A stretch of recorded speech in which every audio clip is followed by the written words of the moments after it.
Mission 2023 में तकरीबन 20 महीने का ही समय बचा है। ऐसे में कांग्रेस के लिए चुनौती और भी अधिक बढ़ गई है। पीसीसी चीफ और नेता प्रतिपक्ष कमलनाथ के सामने दोहरे पदों के साथ साथ चुनौती भी दोहरी है। पहले संगठन की मजबूती और फिर दूसरा प्रदेश में हाथाई सत्ता के फिसल जाने के बाद वापसी करना, ये दो लक्ष्य कमलनाथ को हासिल करने हैं। अब तक चर्चा थी कि 15 महीने सरकार चलाने के बाद इसे गंवाने वाले कमलनाथ दिल्ली की राजनीति में लौट जाएंगे, लेकिन ऐसा नहीं कर कमलनाथ अपने विरोधियों का मुंह बंद करने में तो कामयाब रहे, लेकिन अब जो उनका मिशन है वो आसान नजर नहीं आ रहा। हालांकि फिर भी वह कामयाबी हासिल करने के लिए कवायद में जुटे हैं। क्या इसमें उन्हें कामयाबी मिलेगी और कांग्रेस के प्रदेश प्रभारी ने जो नया टास्क दिया है वो कैसे और कब तक पूरा होगा? चलिए इसे लेकर चर्चा शुरू करें, उसके पहले देख लेते हैं रिपोर्ट। कांग्रेस का मिशन 2023, एक्शन मूड में कमलनाथ। बड़ा सवाल, चुनावी रण से पहले कितना मजबूत होगा हाथ? पीसीसी चीफ कमलनाथ ने विधानसभा चुनाव की तैयारी के तहत गुरुवार को पार्टी मुख्यालय में एक बार फिर बड़ी बैठक बुलाई, जिसमें प्रदेश प्रभारी मुकुल वासनिक के साथ तमाम जिला अध्यक्षों ने शिरकत की। लेकिन कोई न कोई कारण बताकर पार्टी के दिग्गज नेताओं ने बैठक से किनारा कर दिया। बैठक में पूर्व मुख्यमंत्री दिग्विजय सिंह, पूर्व पीसीसी चीफ कांतिलाल भूरिया और अरुण यादव नहीं पहुंचे। वहीं बैठक में शामिल हुए जिला अध्यक्षों ने मंडलम और सेक्टर की निष्क्रियता का रोना रोया। इस पर कमलनाथ ने 25 फरवरी तक मंडलम और सेक्टर पदाधिकारियों की नियुक्ति नहीं करने वाले जिला अध्यक्षों को 26 फरवरी को इस्तीफा दे देने की चेतावनी दे डाली। इस विषय में सब जिला अध्यक्षों को समझाया, क्योंकि ये 3-4 महीने से चल रहा है और जहाँ नहीं होता तो हम मानेंगे कि वो सक्षम नहीं है बनाने का। कमलनाथ की जिला अध्यक्षों को दी गई ये चेतावनी उनकी कसमसाहट को जाहिर कर रही है। ऊपर से प्रदेश प्रभारी मुकुल वासनिक ने तेलंगाना मॉडल अपना कर पार्टी के सदस्यों की संख्या 35 लाख से बढ़ाकर चुनाव से पहले 90 लाख करने का टास्क अलग दे दिया है। वहां तेलंगाना में करीब 32 लाख कांग्रेस के सदस्य वहां पर बनाने का काम किया है। 230 सीटों पर हम लोगों तक पहुंचने का हमारा फैसला है। दूसरी ओर बीजेपी ने कांग्रेस के सदस्यता अभियान पर तंज कसा है। मंत्री विश्वास सारंग का कहना है कि कांग्रेस बीजेपी की नकल कर रही है, लेकिन इसके लिए भी अकल चाहिए। तो अब कांग्रेस हमारी नकल कर रही है, पर मैं पहले से कहते आया हूं कि नकल के लिए अकल की जरूरत होती है। इस तरह के अभियान जब ही सफल होंगे जब आपका संगठन होगा। प्रदेश की राजनीति में कांग्रेस के हालातों को देखते हुए लगता है कि जैसे जैसे चुनाव का समय नजदीक आएगा, कांग्रेस के पुराने जख्म फिर से हरे होते जाएंगे। मिशन 2023 फतह करने के लिए संगठन की मजबूती के साथ ही कांग्रेस को नेताओं की एकजुटता भी चाहिए। क्या ऐसा करने में कमलनाथ कामयाब हो पाएंगे, देखना अहम होगा। स्वराज एक्सप्रेस के लिए निर्मल सिंह बैस के साथ भोपाल से अतुल शर्मा की रिपोर्ट। तो कमलनाथ की कवायद मध्य प्रदेश में आज के इस मुद्दे पर चर्चा करने के लिए हमारे साथ जुड़ गए हैं कांग्रेस प्रवक्ता सिद्धार्थ राजावत जी हैं। रावत जी, आपका स्वागत है। धन्यवाद। बीजेपी नेता चेतन सिंह जी हैं, आपका भी स्वागत है। वरिष्ठ पत्रकार आशीष त्रिवेदी जी एक बार फिर हमारे साथ हैं विशेष में। पहले आशीष जी आपसे ही, ये जो 35 से 90 लाख अभी डोर टू डोर कांग्रेस का अभियान चला, तेलंगाना मॉडल तो अपनाने की बात कर रहे हैं, क्या आपको संभव दिख रहा है अभी फिलहाल या संभव है? देखिए, कांग्रेस की जो अभी रफ्तार है पिछले सत्ता गंवाने के बाद, उससे ये नहीं लगता कि कांग्रेस इतना जल्दी ये ऐसा लक्ष्य हासिल कर सकती है। सीधा देखिए, तेलंगाना में जो कुछ हो रहा है, वहाँ की परिस्थितियाँ अलग हैं, वहाँ पर कुछ नेतृत्व की भी सक्रियता हो रही होगी और हाईकमान से भी वहाँ पर कुछ विशेष चीज़ें चली होंगी। लेकिन मध्य प्रदेश में स्थितियाँ नहीं है। मध्य प्रदेश में अभी मौजूदा स्थिति में हाईकमान, प्रदेश हाईकमान सब अभी एक ही व्यक्ति के इर्द गिर्द सारा शक्ति नजर आती है। तो कांग्रेस में जो जिस तरह की अभी जड़ता है, जो साफ साफ दिखाई देती है, और ये 15-20 दिन में 1-2 महीने में एक बैठक होती है, तो सिर्फ उस समय वो सक्रियता या जड़ता को तोड़ने की कोशिश की जाती है। तो ये अभी लक्ष्य बहुत दूर है और दोगुने से ज्यादा सदस्य बनाना ये एक अच्छी बात है। यदि पार्टी इसको लक्ष्य हासिल करती है तो उसके लिए बहुत अच्छी बात है, लेकिन इस रफ्तार से ऐसा हो नहीं पाएगा। और सदस्यता अभियान में कई तरह की मैनिपुलेशन भी होते हैं, तो अगर इस तरह से सदस्यता दिखा दी जाए तो उससे कोई जमीनी असर कांग्रेस को मिलेगा नहीं। तो जरूरी यह है कि कांग्रेस को का जो सक्रियता का जो सिलसिला है, जो मोमेंटम है, उसको कमलनाथ यदि लगातार बना के रख पाए तो ही कांग्रेस जो है भाजपा के सामने एक मजबूत विकल्प बन सकती है। अभी की स्थितियों में जो 2018 की परिस्थिति थी वो अलग थी। उस वक्त कांग्रेस बीजेपी का एंटी इनकम्बेंसी का पूरा एक असर भी वहां पे चल रहा था। कमलनाथ चुनाव के ठीक 6 महीने पहले आए थे, तो कमलनाथ की अपनी कोई व्यक्तिगत वहां पर प्लस और माइनस कांग्रेस के कॉर्डर के सामने नहीं थे। उस वक्त सारा कॉर्डर एकजुट हुआ, और चूंकि 15 साल की एंटी इनकम्बेंसी और बीजेपी से के प्रति जो गुस्सा था कांग्रेस के अंदर, वो सब एक छतरी के तले नीचे इकट्ठा हो गया, तो वो उसका भी बहुत कुछ असर रहा। लेकिन अब ये जो 3 साल कमलनाथ के हुए हैं मध्य प्रदेश में, ये इसमें बहुत सारी चीजें आई है। बहुत सारे बड़े नेता जो हैं वो उस वक्त जितने सक्रिय थे अब नजर नहीं आते हैं।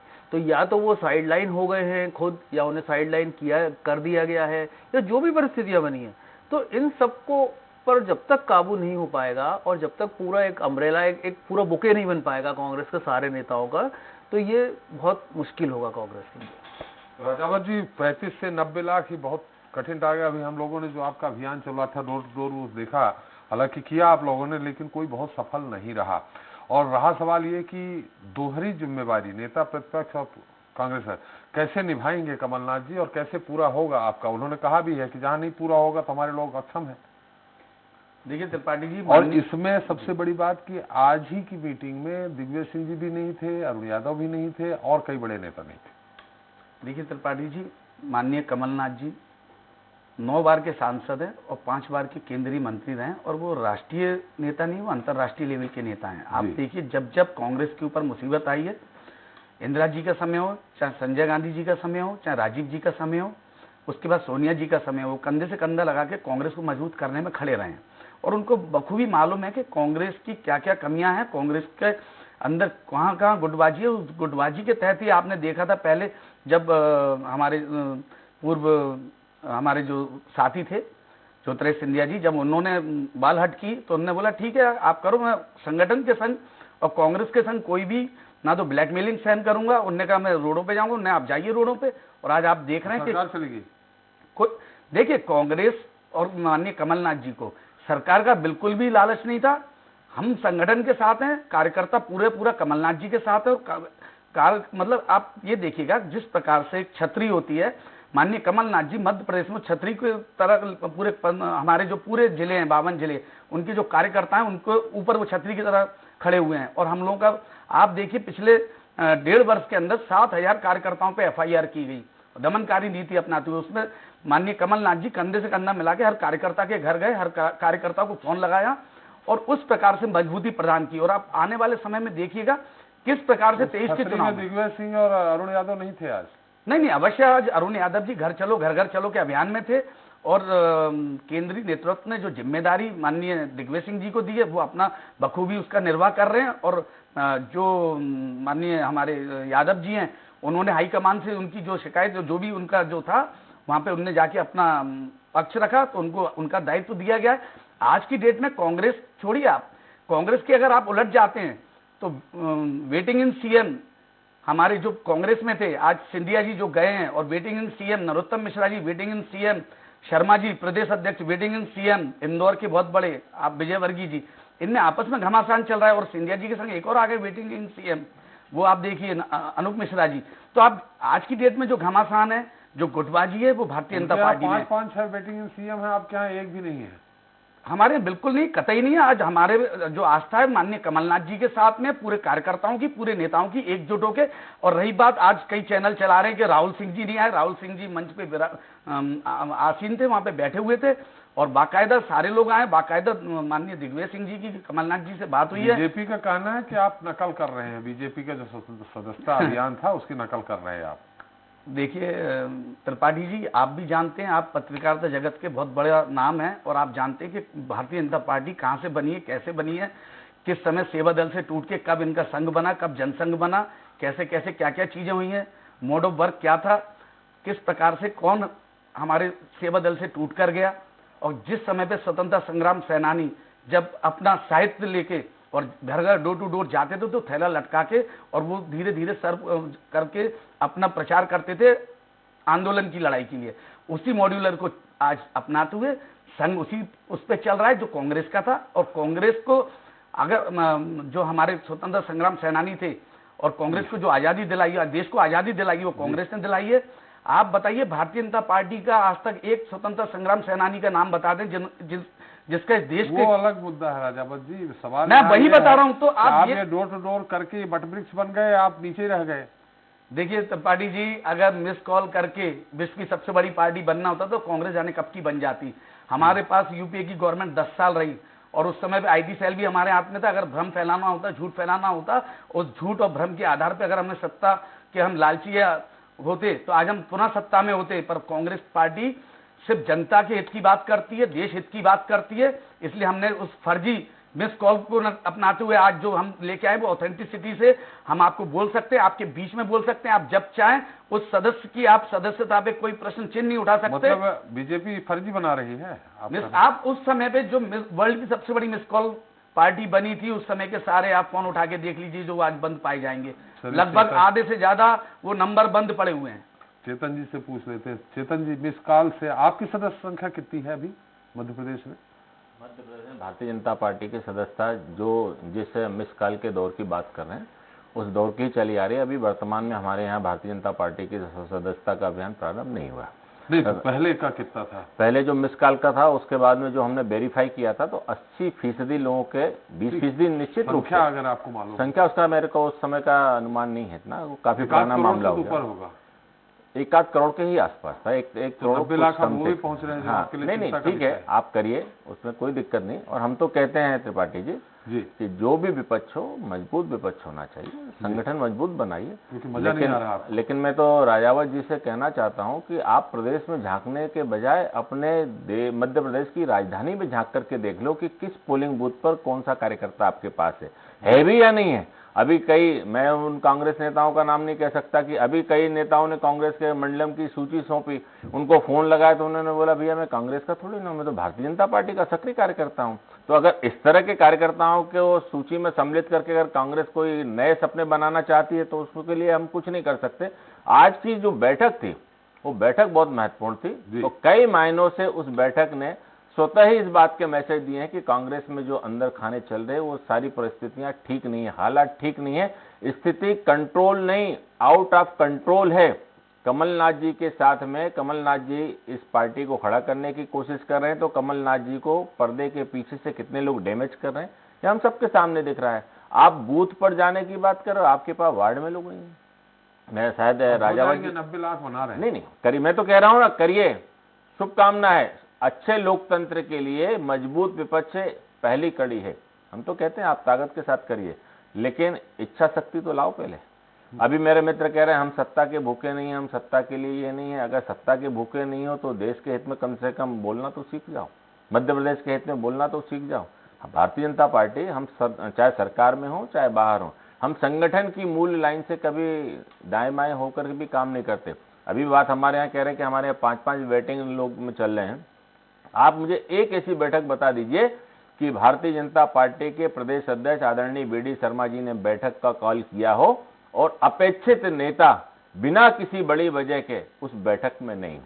ये पार्टी परिवार है, संगठन है। संगठन की जो मूल अवधारणा है कि जब भी संगठन कॉल करे तो आप सारे काम को छोड़ करके संगठन की बैठक को, उसके कार्यों को विस्तार देने के लिए ही इस पार्टी में आप काम कर रहे हो और यही आपकी प्रायोरिटी भी होना चाहिए। आपका व्यक्तिगत एजेंडा कुछ नहीं हो सकता। अब हमारे मित्र कह रहे हैं दिग्विजय सिंह जी वहां प्रचार में लगे हैं, वो वहां प्रचार में लगे हैं और एक शादी समारोह में गए थे। मैं देखिए उसमें नहीं जाना चाहता, लेकिन ये सारी बातों के संकेत हैं, बहुत स्पष्ट संकेत है। और अभी कुछ दिन पहले हमने देखा है कि आदरणीय दिग्विजय सिंह जी माननीय मुख्यमंत्री शिवराज सिंह चौहान जी को जो ज्ञापन देने जा रहे थे, वो सारा एपिसोड बहुत नया है। उस एपिसोड ने भी बहुत सारी कहानियां इस मध्य प्रदेश के कांग्रेस की कथनी व करनी में कितना बड़ा अंतर है उसको लेकर के सहज रूप से हम सबके सामने प्रस्तुत किया है। मैं तो राजावत जी को बधाई दूंगा कि आप लोग अच्छे मन से संगठन को काम अगर खड़ा करने की कोशिश करेंगे तो निश्चित रूप से द्वंद्व का मजा तो तभी आता है जब सामने वाला प्रतिद्वंदी भी होती है, हार भी सकते हो आप। नहीं, उसकी कोई दिक्कत नहीं है। अगर प्रतिद्वंदी मजबूत है तो निश्चित रूप से उस लड़ाई को लड़ने का बहुत बड़ा आरोप लगाया कि मिस कॉल करके आपने अपनी बड़ी पार्टी। देखिए, भारतीय जनता पार्टी का वो घोषित एजेंडा था, कोई पर्दे के पीछे का हिडन एजेंडा नहीं था।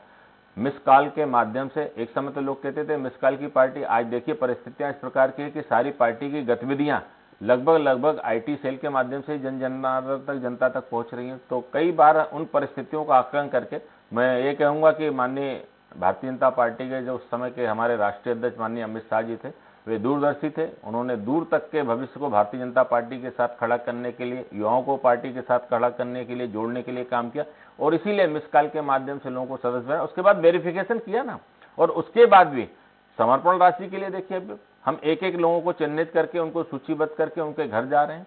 भारतीय जनता पार्टी के कार्यक्रमों में उनको लाने का भी हमारा हमेशा प्रयास रहता है, इस पार्टी से जोड़ने का प्रयास रहता है। और तो हम तो कहते हैं ये पार्टी जहां तक चलेगी तहां तक, जहां तक समाज और समाज को जो चाहने वाले लोग हैं हमको मदद करेंगे वहां तक। और आज इस बात को कहने में कोई अतिशयोक्ति नहीं है कि माननीय वी.डी. शर्मा जी के नेतृत्व में भारतीय जनता पार्टी लगातार ग्राउंड बेस पर, जो पार्टी कभी वार्ड की इकाई से चल करके बूथ पर आई, आज हम पन्ने पर आकर के पूरी ताकत के साथ एक पन्ने पे 5 परिवार को जोड़ करके काम करें, 5 पन्ने पे प्रमुख लोग बना करके काम करें। आज मध्य प्रदेश की भारतीय जनता पार्टी एक्सपेरिमेंट की वो पाठशाला है जहां से हमेशा कुछ ना कुछ संगठन के लिए एक नए दिशा और निर्देश जाता है। तो आज त्रिपाठी जी हमारे यहाँ तो बूथ का अध्यक्ष बनने के लिए होड़ प्रारंभ हो गई।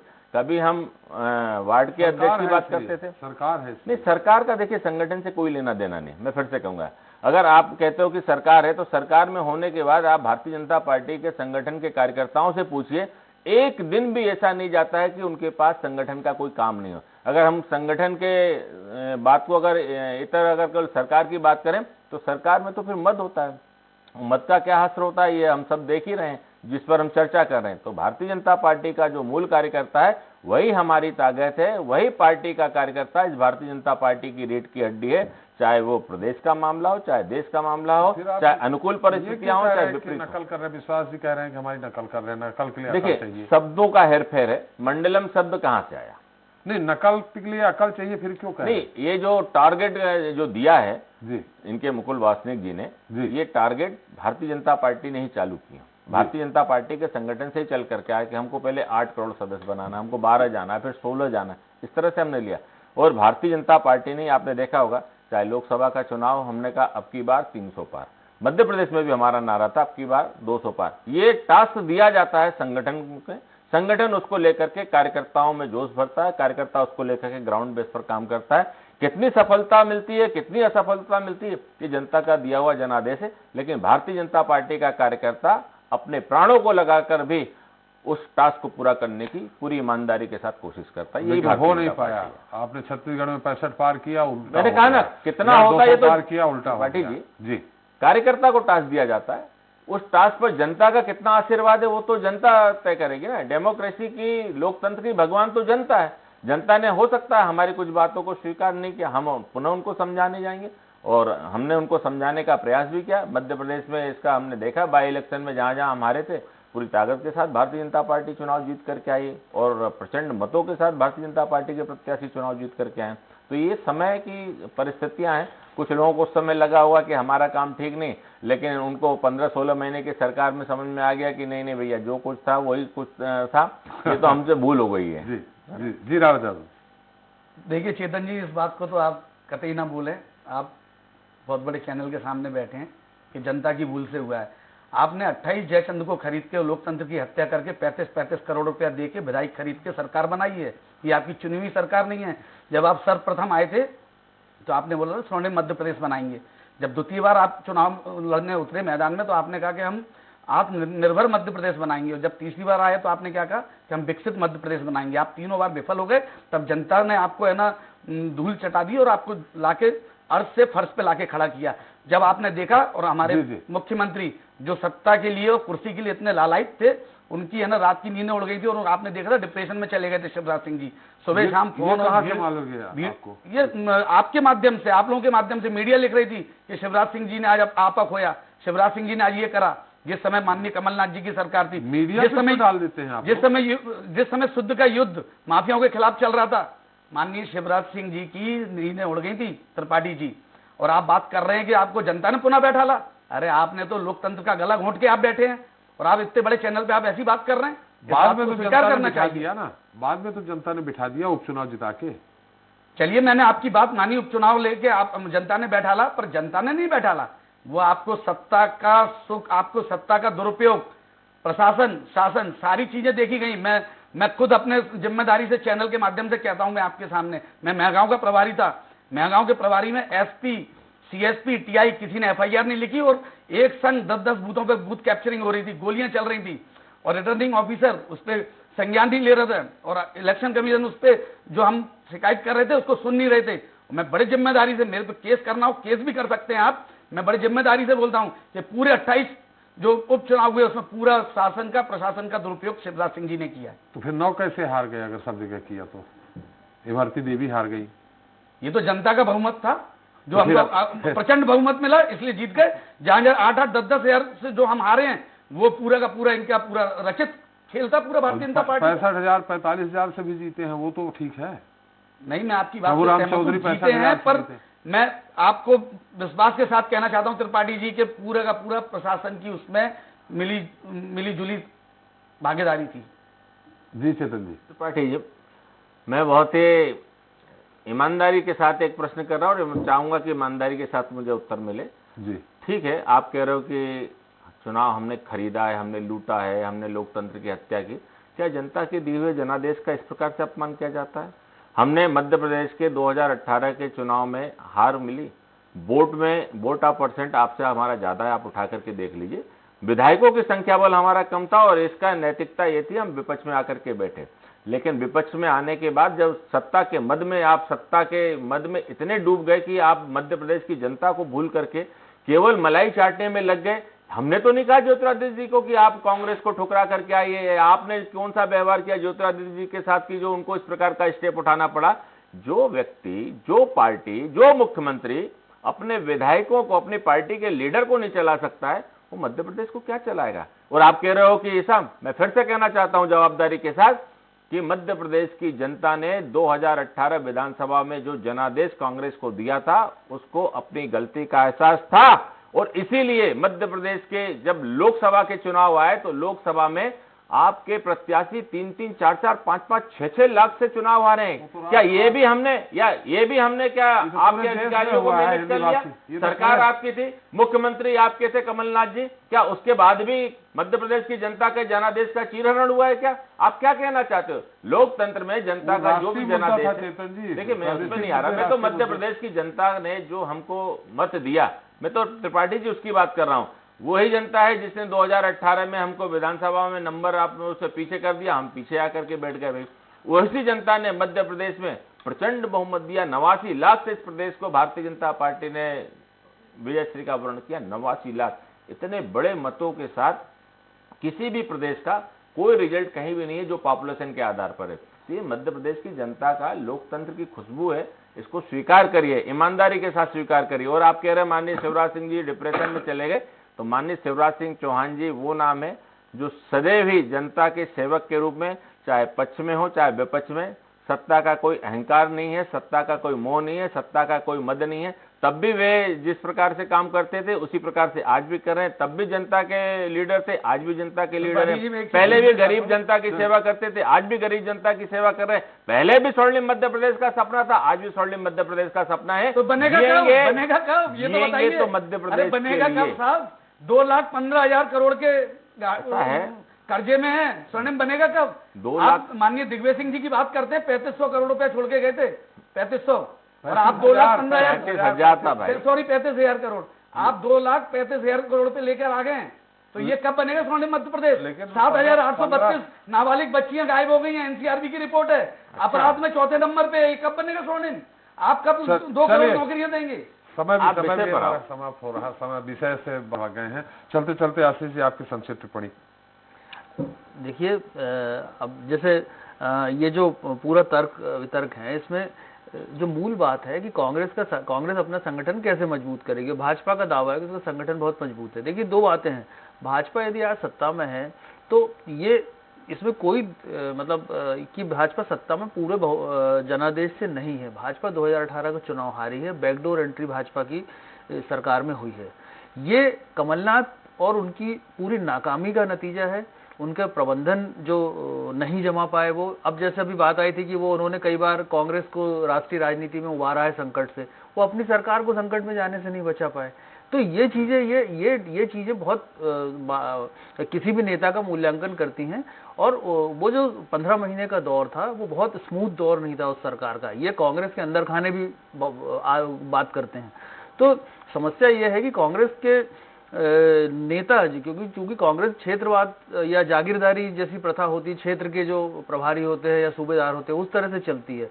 तो वो जब तक एक नहीं हो पाएंगे, चाहे वो अरुण यादव हो, चाहे अजय सिंह हो, चाहे दिग्विजय सिंह हो, ये जब तक उस एक अम्ब्रेला के नीचे नहीं आ पाएंगे, जिस अम्ब्रेला को कमलनाथ थामे हुए हैं, जो कांग्रेस के अभी प्रवक्ता ने कहा, वो जब तक उसके नीचे नहीं आएंगे, कांग्रेस का सदस्यता अभियान और कांग्रेस का कोई भी मोमेंटम जो है वो गति नहीं पकड़ पाएगा, क्योंकि कांग्रेस का पूरी संरचना ही इस तरह की है। तो ये चीजें। और दूसरी, जहां तक भाजपा की बात है, तो भाजपा के लिए जो अगला चुनाव होगा वो आसान नहीं होगा, क्योंकि भाजपा में बहुत सारे नए लोग आए हैं। ये वो लोग आए हैं जिन्हें कांग्रेस ने जिन्हें मतदाताओं ने कांग्रेस का वोट समझ के या प्रत्याशी बतौर चुना था। जो गोवा में भी लोगों के साथ समस्या आई है, मतदाताओं के सामने जो दुविधा आई है, जिसका नतीजा आना बाकी है, वो दुविधा अभी बीजेपी के सामने भी आने वाली है। तो बीजेपी के लिए बहुत स्मूथ नहीं है चुनाव, लेकिन कांग्रेस जब तक अपने आप को लामबंद नहीं कर सकती, एकजुट नहीं कर सकती, तब तक बीजेपी के लिए इस तरह की गलियां सत्ता की निकलती रहेंगी। चलिए, बहुत धन्यवाद आशीष जी आपका, राजावत जी आपका, चेतन जी आपका, हमारे साथ चर्चा में अपना अमूल्य समय देने के लिए।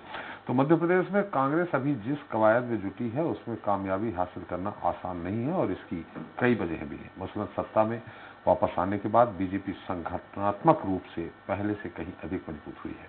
वहीं ज्योतिरादित्य सिंधिया के बीजेपी में जाने के बाद भी गुटबाजी के सुर खत्म नहीं हुए। साथ ही संगठन की मजबूती के प्रयास अभी भी हवा में ही है। पार्टी में नई जान फूंकने में कमलनाथ भले ही अपने स्तर पर कोई कसर नहीं छोड़ रहे हों, लेकिन क्या वह वन मैन आर्मी बनकर कांग्रेस को एक बार फिर सत्ता में काबिज करा सकेंगे, ये बड़ा सवाल है। बहरहाल जनता मांगे जवाब में इतना ही। कल फिर मिलेंगे किसी नए मुद्दे के साथ। नमस्कार।